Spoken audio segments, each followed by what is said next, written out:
welcome back to my film and TV channel. You all stay safe and well. And yes, I've been dragged into this again. I sometimes when I get a film on streaming, I stick it into Internet Movie Database if I've not heard of it, and see what the score is. And sometimes, oh, that looks okay. And then I get onto it and I think, oh, I don't know. Because there's quite a lot of Lifetime films around, isn't there, guys? This is a Lifetime original we're looking at today, The Girl in the Cellar. Although it could also be called The Girl in the Fallout Shelter, but perhaps that's not as catchy, I'm not too sure. But yeah, so I sort of get dragged back in. I thought, well, I read the synopsis and it looked alright, it sounded alright. I like the lead actress in it, lead actor, we call them now, don't we? We're not allowed to call them actresses, are we? So I thought, yeah, I'll have a watch of this. The Girl in the Cell. It's directed by Robert Adetui, inspired by real stories. In other words, basically made up, but plenty of liberties can be taken, of course. I would have preferred inspired by actual events, which is closer, but anyway, you're going to get dramatic license. But this is inspired by real stories, this one. It was released through the Lifetime Originals setting on August the 23rd. I did this review on August the 28th. Yeah, guys, please, if you like what I try and do on the channel, if you can press that like button, that'd be fantastic. It's nice to get views, of course it is, but it's always nice to get the odd like. So if you can do that for me, that'd be wonderful. And of course, if you've not already subscribed, please do so. And I do football stuff as well, don't forget. So not just film and TV, but it's film and TV we're looking at today. Well, what's this about, this Girl in the Cellar? Well, Rebecca becomes concerned that her daughter, Laurie, is not making the right life choices. Yes, she's a bit strict, a bit church-going strict, this lady. And when she finds out that Laurie has a secret boyfriend, that's not too bad. She sort of accepts that, but it's a fact this teenage girl is, we'll talk about that as well, is sort of sneaking out to see him behind her mother's back, which obviously will not go down well. So she eventually, well, she's not eventually, she decides, we know this quite early in the story, we know this quite early in the film, to confine her in the cellar, or the fallout shelter, but we'll call it the cellar. This is the same cellar, sadly, where Rebecca herself, the mum, was held captive by her father. So it's got a strong storyline, this, to tell, although it doesn't tell it particularly strongly, in my opinion. One of the reasons I watched this was Kyla Pratt, who plays the mother. In real life, she's only 38. She's put upon very religious, strict mom.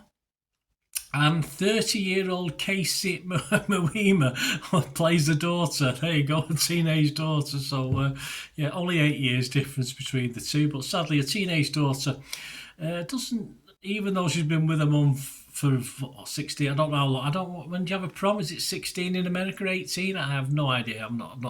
No idea on that one. They have proms at every age here now in the UK, thanks to you lot in America. But anyway, that's by the by. So say she was 18. This 18-year-old has not learned how to play a mother properly yet. This obviously, with a strict mother like that, you'd sort of, as a teenager, any intelligent teenager, and she's intelligent, would probably know just how much to push. And you're certainly not going to go swamming off and sneaking out of the house a day or two before this so-called prom, which she's finally been allowed to go to. But hey, these things happen. There wouldn't be a story, would there, otherwise? But of course, so she could be. Moema's character could be doing being a little bit cleverer, and of course we've got a little heroine in this guise of Kyle Clark. He's the doting hero boyfriend of the teenager, although he isn't averse to a bit of mother-daughter action. So there you go. I've no idea of his age, but mum and daughter aren't bothered, so why should I be? Right, yeah, this is a straightforward mum gets pissed off by a teenage daughter and locks her away for her own good until she becomes a nuisance and she'll just have to die situation in this. And there's no spoilers in that, guys, because this is all within the first minute or two of the film. So yeah, it's all within the opening scene. So all we get from this is filling in the rest in the next 80 minutes or so of the film, filming in the rest of the action, if you like. So we know what's going to go on. Based on learned behaviour, of course, we don't have any sympathy, I'm sure, and that's not its aim anyway for the mother, who obviously does this to a child. Of course, having a similar thing done to her in the past, which obviously we find out about As I say, really, if you're going to break your mother's rules, who's very strict, so what's the worst that can happen? Well, usually it's being grounded, isn't it? But I think the term grounded in the air raid shell is taken sort of taken to its ultimate, really, isn't it? Like many Lifetime films, which get okay scores. They do. They get okay. That's what confuses me sometimes. And sometimes it'll get an okay score, and I'll just look at it and think it's Lifetime, and I won't bother. My good lady likes the odd Lifetime. She finds it easy to watch, and they are easy to watch. I had hope, though, as I said, with the actor and the score, that this had been better, the initial score anyway. It was at least a half decent score.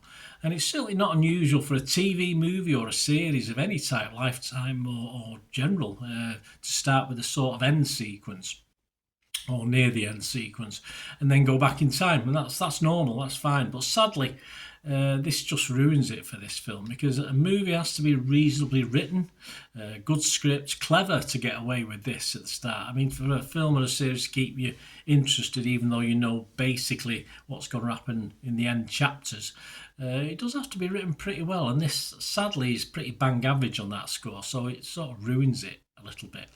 The under 90 minutes runtime for me felt much longer, about an hour and 20 if you take out the credits, and it did feel long. It felt like a 2-hour one, this one, which isn't good.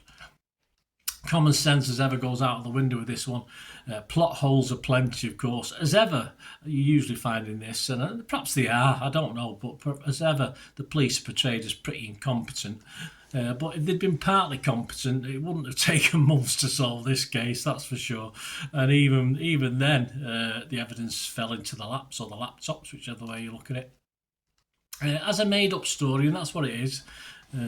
Perhaps you could have made a little bit more effort, even if she'd only been missing a few days. You still could make quite a tense thing out of that. You might be some reason like the cellar filling up in a thunderstorm or something. They could have made it a little bit more tense, even if they didn't have to wait 5 months. I mean, they had other little subplots to stick in, but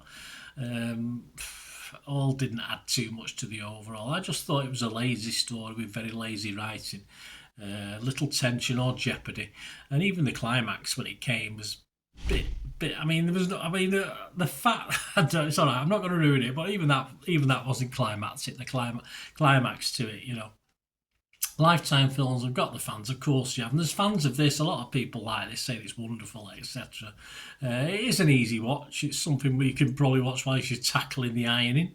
But then again, be careful you don't doze off. You could burn a couple of shirts. But while this is on, yeah, it does have its fans. Don't get me wrong. And as I say, I'm not averse to a Lifetime film. I mean, 2 or 3 on, in the space of a week, I'd be okay for months. I won't have to watch another one because they're all very much the same, aren't they? Very, very similar. And I don't mind Kayla Pratt. I've seen her in 1 or 2 things, and even she failed to pull this one out of the basement or the cellar. Subject matter of this story perhaps deserves better, I think. Abuse is a serious subject, family abuse as well. But this just plays at being serious, and the discovery of the daughter of information of her mother, even that's given lip service. I'm not too sure it's delved into too much to make this story more poignant, more effective. The subject deserves more than this film, that's for sure. Sort of cobbled together for a far-fetched, pretty formulaic story that we've seen all before.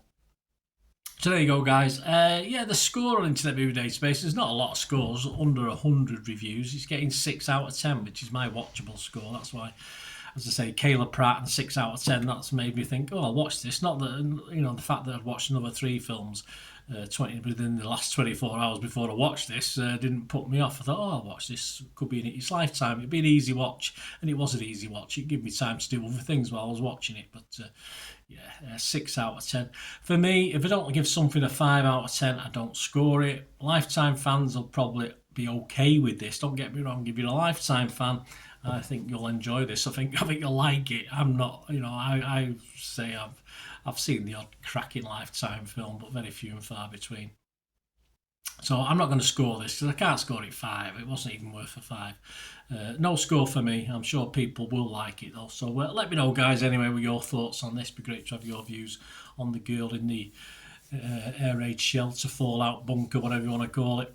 So give us your views, guys, please. I hope you enjoyed this little. I usually have a lot of little quotes from other reviewers, etc., but of course there's not much out there for this one, so just my rumblings on this. So let me know what you think, and please, if you do like the content of the channel, what I try and do, I'm always after any sort of support you can give me. There are ways of doing that, or if you just want to contact me through my various socials, there are ways of doing that.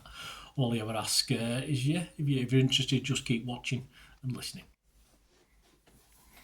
I again hope you enjoyed the feature, guys. Thanks for watching. Please, if you did enjoy the content, please give us a thumbs up, and if you've not already done so, press that subscribe button. If you've not already subscribed, that'd be wonderful. It's free to subscribe, absolutely free.